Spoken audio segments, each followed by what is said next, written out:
Welcome back to Sunrise. Today we're coming to you live from Kaduna, where Kaduna Investment Summit, I think it's Kaduna 2.0. Is that what they call it? Kaduna Invest 2.0. That means it's the second edition. Could you go ahead and complete your thoughts on what you were saying about security and the headlines? Yeah, you know, as I said, if Kaduna was as unsafe as the headlines seemed to suggest, you would not have an inflow of so many important people, rich people, diplomats. Every day we receive ambassadors here, we receive economic missions, we receive wealthy entrepreneurs flying in and driving into Kaduna to talk to us. And we have tried to do our best to resolve the security issues and to restrict them to the areas where they occur. And it's an ongoing process, but there has been significant improvement, and we are confident with that the security architecture that we are implementing, that we hope to unveil and explain further today, will address the concerns of everyone. But all those that are in touch with us as a state government, with me as governor and my colleagues, express confidence that the headlines are not equal to the reality on the ground, and we are happy about that. Let's talk about this airport. This renovation is happening in Abuja that seems to have benefited you, somewhat. How are you maximizing, what has happened, with the renovation in Abuja? Well, first, I would like to say that, this misfortune of having to close Abuja Airport has been a source of good fortune for us. And we are grateful to God and to the federal government for choosing Kaduna to be the alternative airport. We have done the best we can. We have, the state government has invested over 2 billion naira to support the federal government's decision. We've built new roads, we have rehabilitated existing ones, we have put street lights on the key roads to give greater confidence to people that they are safe. We've invested in security architecture, buildings. We are funding personnel to ensure that everyone is safe. And this operation has gone on for more than a month now, and there has been no incident. So we're very happy about that, because for us, it's an opportunity to show that, again, Kaduna is safe. Kaduna is much safer than people think, and Kaduna is a convenient place to travel out. Our business community has taken maximum advantage of it. Our hotels are full. We sat with the Hotel Owners Association and got them to do some quick upgrades, some investment, but they are making tons of money. Our taxi drivers are making money, and even beggars have moved from Kaduna to Abuja, so we had to take extraordinary steps to reduce that social nuisance. So we're making the best of it. And what is going on now is that we are talking to the airlines to see if a few of them will maintain and retain some frequencies to Kaduna at the expiration of the period, because statistics indicate that 48% of people flying out of Abuja Airport do not live in Abuja. They come from Kaduna, Kano, Katsina, Zamfara, and so on. So Kaduna potentially has the opportunity of being an alternative airport that will cater for most of northern Nigeria, seeing that Kano has more or less collapsed. We're in discussions with the Egyptians, the Turkish, the Ethiopians are already here, and there are indications that if allowed, they will continue. And so we are taking maximum advantage of it, and both to showcase Kaduna as a place to be, as a place to travel through, but also to take advantage of the economic and social benefits. So your investment, 2 billion naira, which you say you've put in as investment, over 2 billion. You're not hoping to reap it in the immediate? No. Look, the road that we built, for instance, which took most of the money, a link road between the airport and the Regasa train station, so that out of the airport you get to the train station in 10 minutes. I think it's a road that would have to build one day anyway. But this decision forced us to do it now. So it is a value addition to the state. We think that the social and economic benefits will more than pay back the investment. It's not something that we think we can recover today, but over time we will recover it.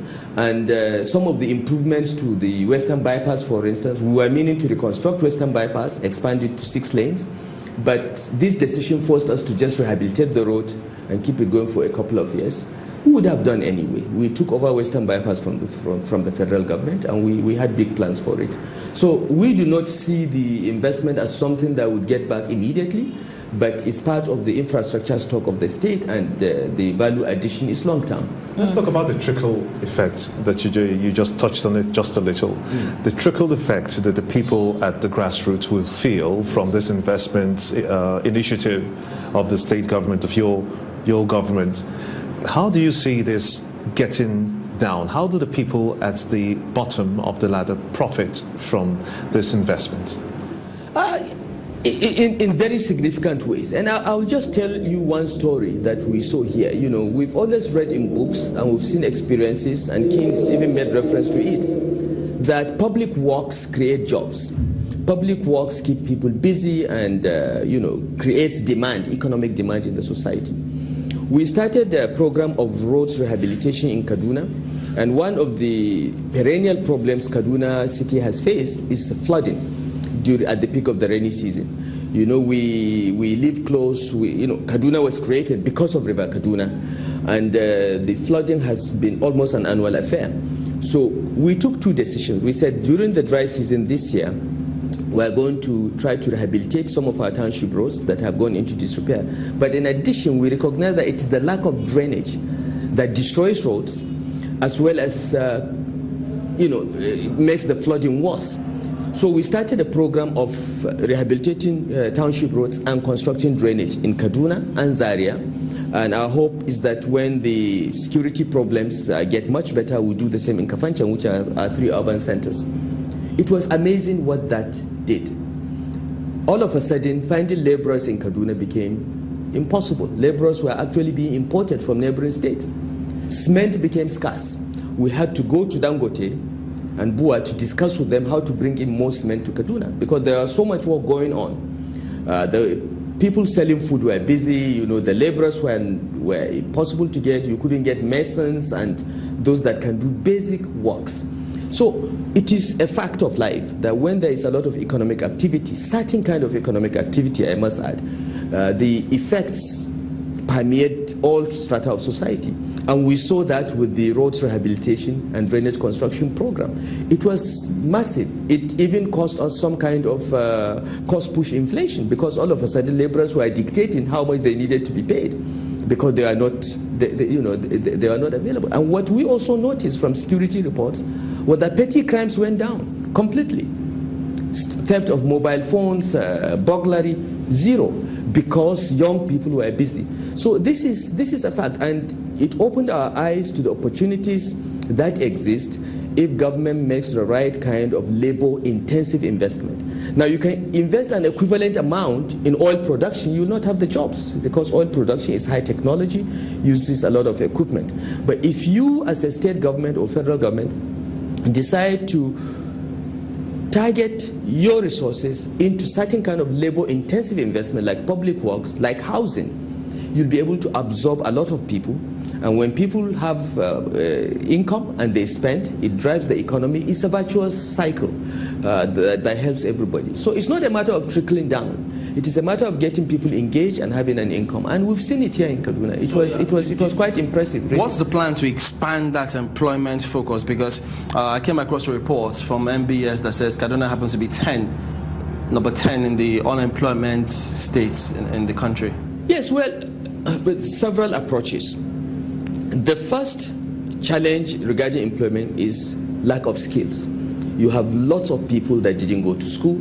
They were out of school at the right age. You have lots that went to school but have not acquired serious education and skills. We have programs to block, to bridge that gap. We have KADAT, which is Kaduna Artisans Program, in which we take hundreds of young people with little education, few skills, and give them skills.